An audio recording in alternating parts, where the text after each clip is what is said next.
Dear friends of Ukraine, hello. My name is Olena Apčel. I'm an activist, I'm Ukrainian, I'm European, I'm a woman, and I'm an insurgent. Thank you very much for opening your hearts to listen to this few minutes of my thoughts. I will read. My generation is the grandchildren and great-grandchildren of those who lived through the Second World War. As we reflect on it, we keep repeating, never again. But my generation is also the generation that has witnessed wars in Afghanistan, Yemen, Burkina Faso, Libya, Iran, Ichkeria, Syria, Georgia. And my generation is a generation that was attacked by Russia and is fighting in a 10-year war for the right to exist. I was born in a country that has never been an empire, but my country has been divided, used, and appropriated by different empires from different sides throughout history.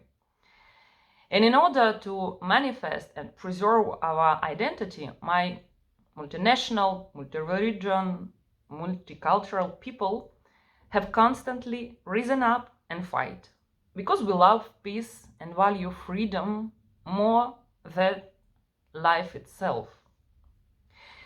My grandmother left me with a transgeneration trauma of violence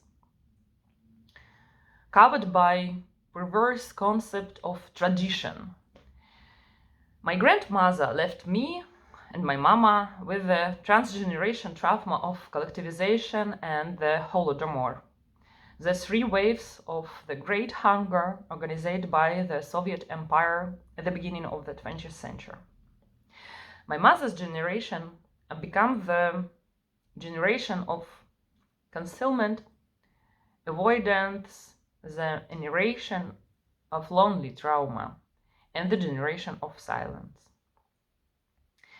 10 years ago, I was 27 when the values of trans-feminist revolution, along with the new ethic of communication, emancipation, hope for justice and visibility, began to seep into the reality of my generation.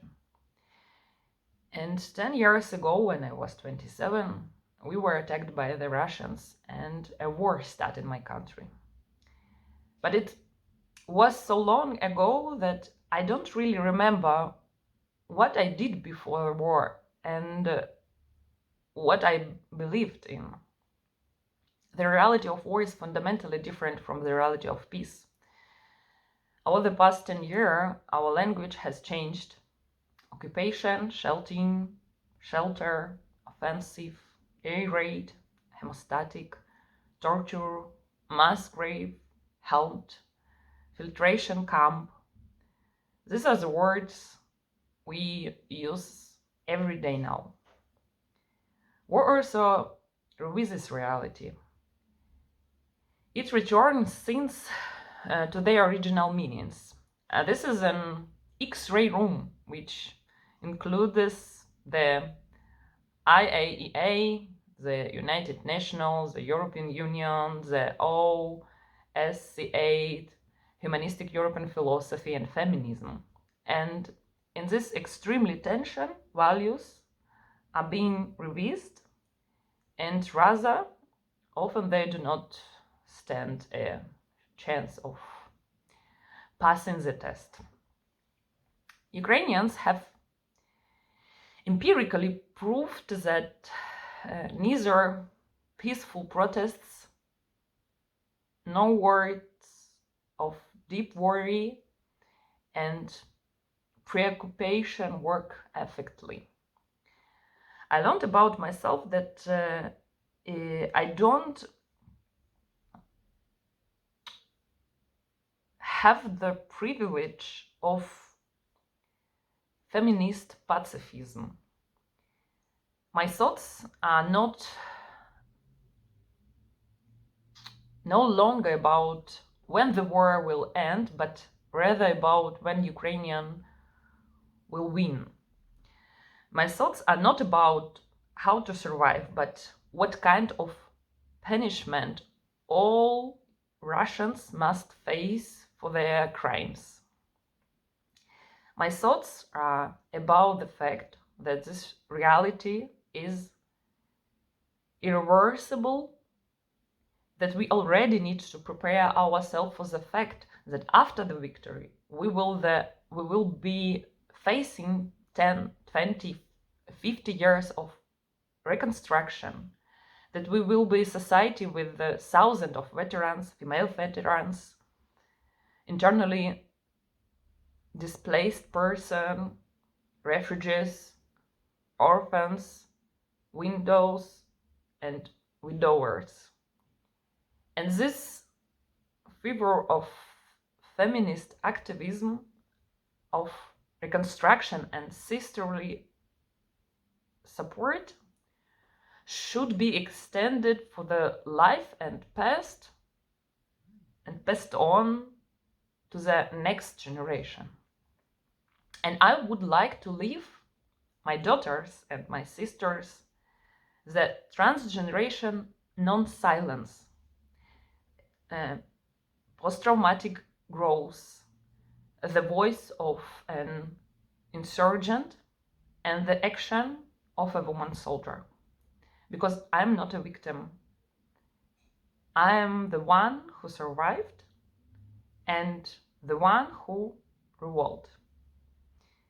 I would like to pass on the spirit and the stories of how my sisters from the public organization SEMA Ukraine, of which I am a member, survived and rose up.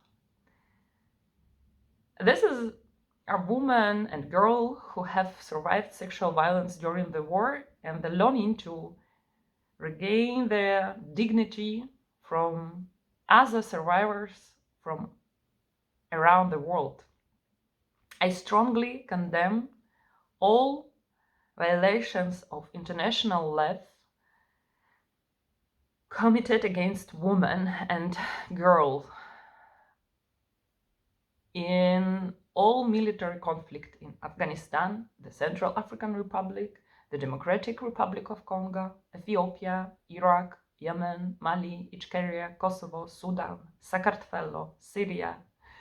I stand in solidarity with all of the women and girls of the world who have experienced violence. I'm proud of all of the survivors. I support all those who speak out and stand in solidarity with all those who have not yet decided to speak out. In my country, the Russian military has been using gender-based violence as a genocide weapon of war for the past 10 years. It is a systematic weapon for control and demonstrate of power. The Russian military use violence against women, men, and children. But women suffer the most. There are no isolated cases. Only few hundred people have dared to testify to the Prosecutor General's Office of Ukraine. And we know that we are talking about tens of thousands of victims.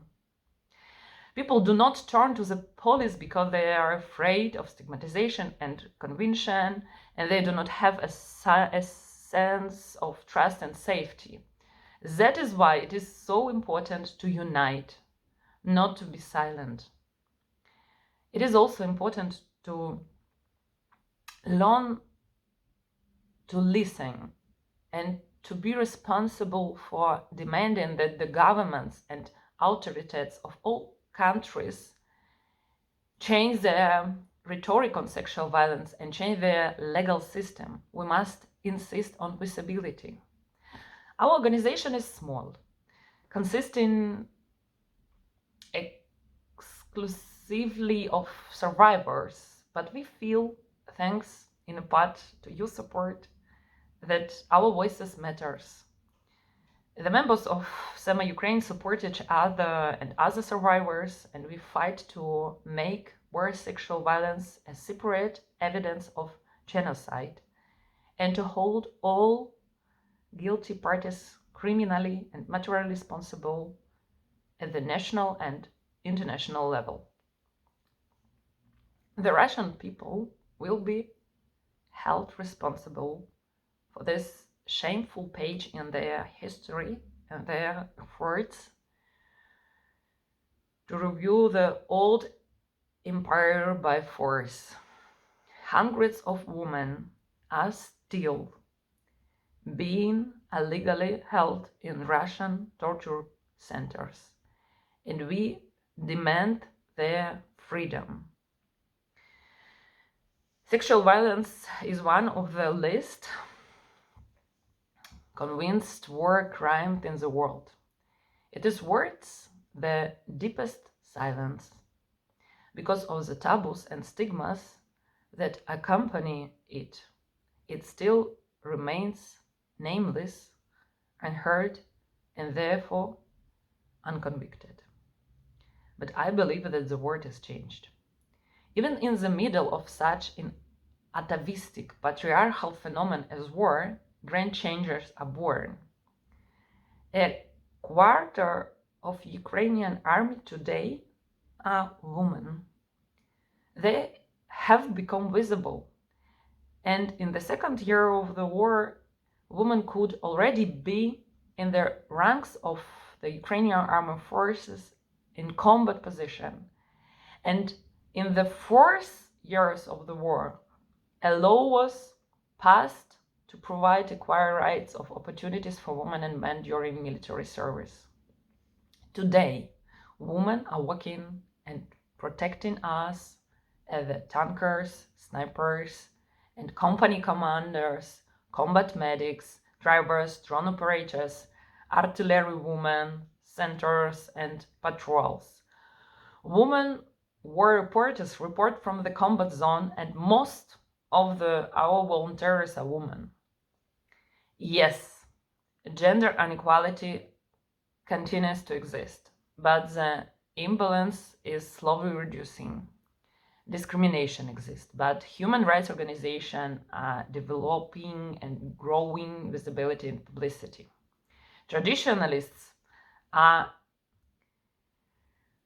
reluctantly learning to use feminine terms. Hierarchical society is nervous, but accepts its ineffectiveness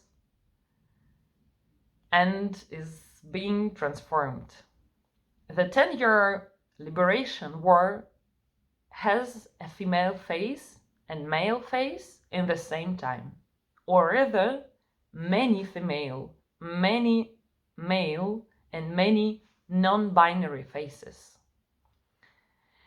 In this war, we are fighting for freedom in all its sense, and yes, unfortunately, we are paying the highest price. But we have no choice.